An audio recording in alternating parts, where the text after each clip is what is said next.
Bonsoir et bienvenue sur cette vidéo d'unboxing de Xiaomi Mi Pad, la première tablette de Xiaomi. Donc je vais rappeler les caractéristiques techniques peut-être avant de commencer.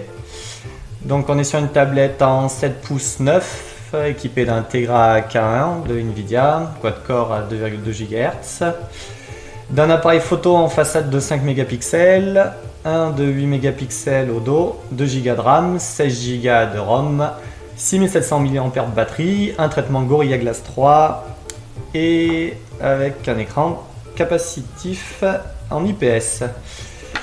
Eh bien on va commencer le déballage tout de suite. Je me suis fait livrer à l'entreprise, c'est pour ça que c'est déjà ouvert. Le service de réception a réceptionné le matériel et a vu qu'il y avait tout ce qui était dit. Alors qu'est-ce qu'on a là? Xiaomi iBuyGo plutôt, m'a offert un adaptateur micro USB parce que la tablette est OTG, compatible OTG, donc on peut brancher des clés USB sur la tablette et s'en servir. Ceci doit être un Mikey, je pense. Ouais, c'est bien ça, un Mikey à plugger sur le port jack de la tablette pour y assigner des fonctions comme prendre une photo ou démarrer telle ou telle application. C'est sympa, c'est toujours sympa. Mais c'est pas tout. L'adaptateur secteur prise type américaine, chinoise, française. Et un MeToo. Un MeToo, l'emblème de Xiaomi. Ah, c'est sympa ça. Donc comme d'habitude chez iBuyGo, les produits sont dans un paquet cadeau pour dissuader un peu les services des douanes. Là nous avons une première boîte globale car j'ai aussi commandé des protections d'écran mat. Non, ça doit être la protection de la tablette en soft.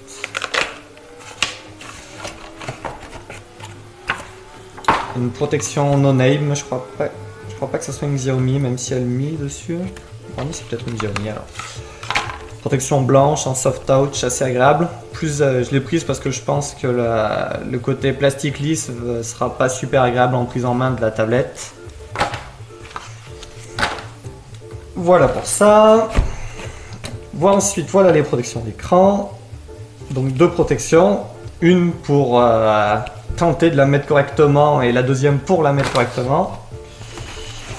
Et enfin, on présume mettre la tablette dans une boîte en carton assez bien protégée avec un côté du papier bulle et de l'autre côté du simple face et un double. Donc je l'ai prise comme je l'ai dit chez iBuyGo, un des premiers vendeurs à l'avoir disponible parce que je les trouve bien sérieux et j'ai pour l'instant pas eu d'histoire avec. Donc voilà la tablette.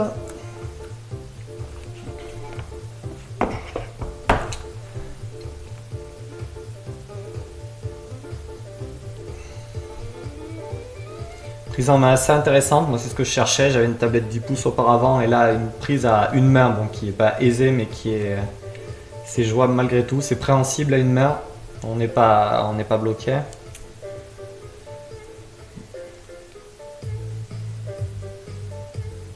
Ouais, donc il doit y avoir un scotch sans doute sur la batterie, ah non, elle est en train de se démarrer. Donc si on fait un léger tour du propriétaire, en bas le port micro USB OTG. Sur les côté droit, les boutons volume plus, volume moins avec le port power.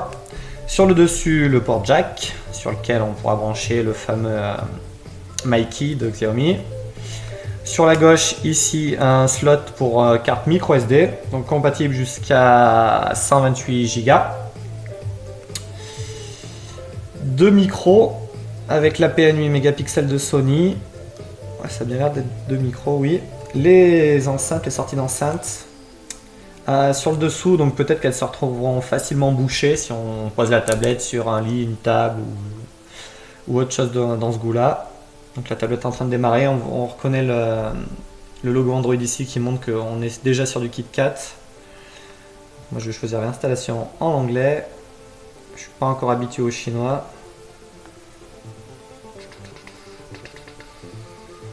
Avec le fuseau horaire qui va bien. Ouais, j'ai été un peu loin.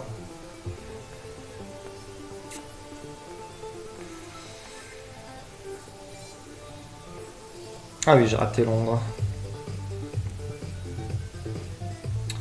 Je vais la connecter en Wi-Fi dès maintenant. Ouh là là.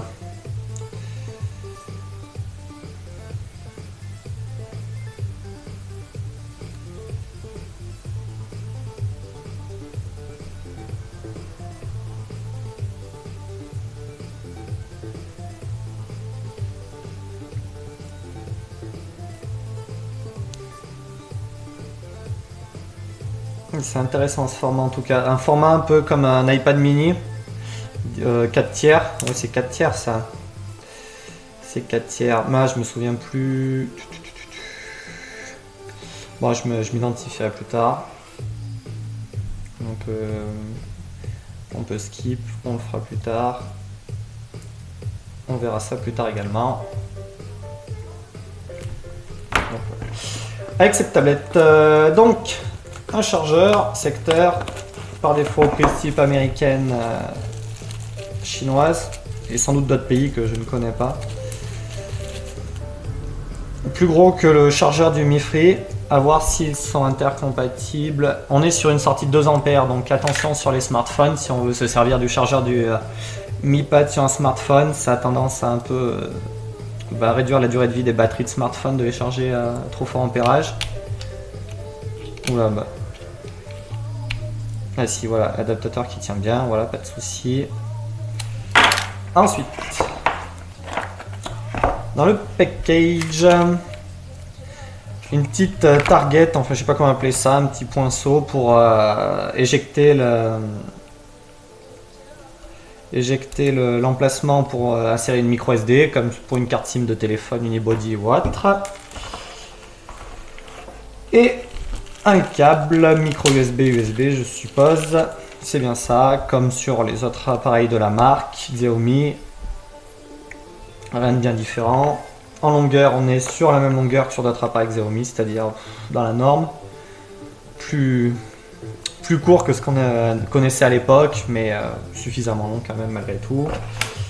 Et je crois qu'on a fait le tour. On a dû faire le tour. Ah, donc déjà, une update de disponible qui s'est faite.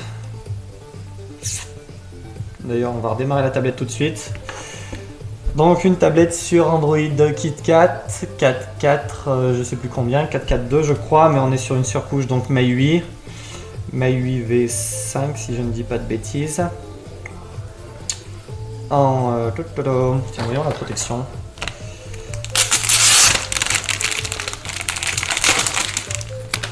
Voilà, donc c'est bien ce que je redoutais. Une prise en main qui n'est pas affreuse, mais qui ressemble un peu à celle du Redmi Note Pro. On est sur un dos équivalent au Redmi Note Pro, c'est-à-dire lisse et brillant. Ce qui est assez flatteur à l'œil, mais ce qui n'est pas très flatteur au toucher. Donc si on part sur une petite protection silicone comme ça, je pense que ça devrait être plus sympathique à l'usage. Oui, on a déjà une prise en main un peu plus ferme. Quoique un peu lisse avec cette protection, mais qui va sans doute se raffermir avec le temps. Protection bien entendu qui laisse les enceintes disponibles, le port disponible, la caméra, le jack et les micros. Donc la mise à jour qui s'achève. Une tablette à un tarif qui avoisine les 200 $ en Chine, mais pour pouvoir se fournir chez nous et l'importer en France, il faut partir sur une base de plus de 300 $. Pour moi, 320. Trouvable entre 300 et 320 $, hors frais de port et taxes douanières éventuelles. Et donc voilà pour cet unboxing. Peut-être que je pourrais faire une prise en main un peu plus évoluée de MIUI. Oui, on est sur quelque chose de connu qui a été un peu retouché, mais on est sur un MIUI classique. Avec ici des espèces de widgets qui ont l'air assez originaux. Celui-là c'est celui de musique, les notes. Les notes Xiaomi.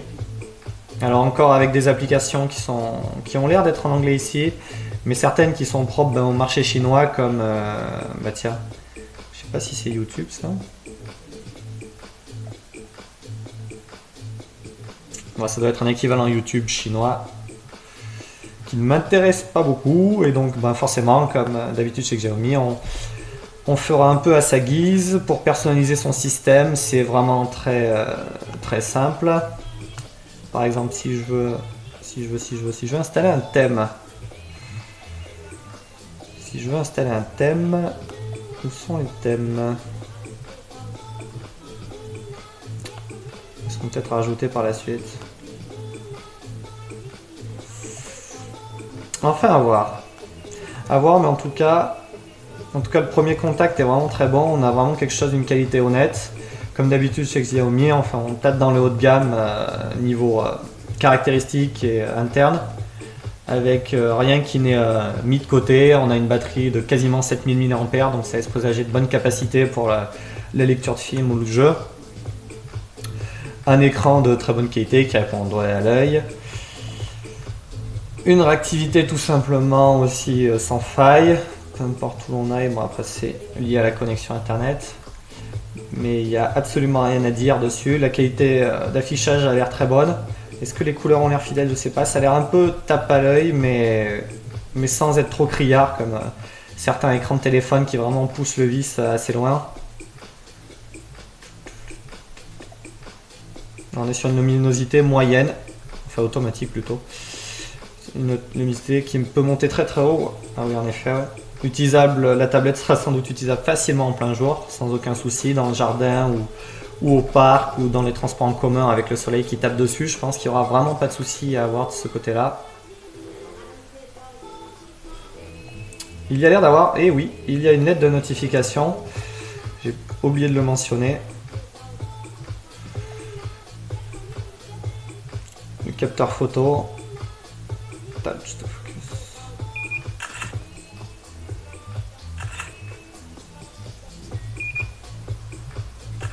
Il n'a pas l'air d'avoir de rafale comme sur le Mi Free.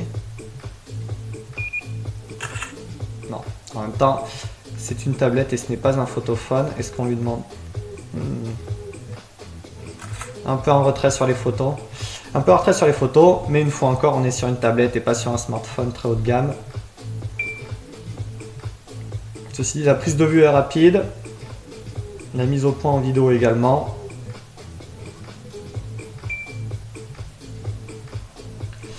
Oui, on est quand même sur quelque chose de plus honnête que la plupart des tablettes à cette gamme de prix là, malgré tout.